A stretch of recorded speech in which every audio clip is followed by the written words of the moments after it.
Balita mula sa labas ng bansa, ilang mga residente sa Taiwan labis na nasalanta matapos maglandfall ng Super Typhoon Kongray. At US Presidential candidates Harris at Trump halos dikit ang boto sa pagpapatuloy ng eleksyon sa Amerika. Si Joy Salamatin sa sentro ng balita. Dalawang patay at nasa higit 500 ang sugatan sa Taiwan kasabay ng pananalasa ng Super Typhoon Kongray. Ramdam doon ang malalakas na hangin at pagulan na sinasabing pinakamalakas na tropical cyclone na tumama sa bansa sa nakalipas na 3 dekada. Samantala, nakasara pa rin ang ilang mga paaralan at mga establishmento sa ilang mga lugar.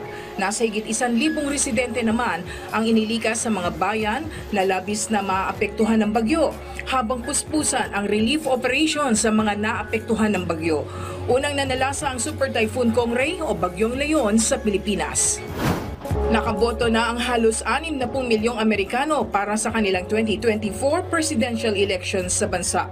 Ayon sa pamahalaan, record-breaking ang ilang states dahil sa pagtaas ng bilang ng mga botante.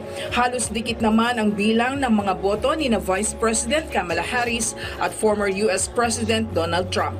Samantala, kanya-kanyang pakulo ang mga kandidato sa kanilang mga kampanya para mahikayat ang mga residenteng hindi pa nakakaboto.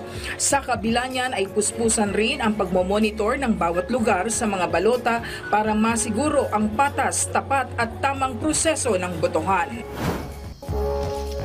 Nakuna ng video ang ilang endangered species sa isang highly threatened na bundok sa Cambodia. Ayon sa mga otoridad, halos 500 species ang nanganganib na maubos dahil sa banta ng illegal logging, poaching at sand dredging. Anila, tila naging refuge ang Cardamom Mountain para sa mga endangered animals kaya dito sila naglalagi.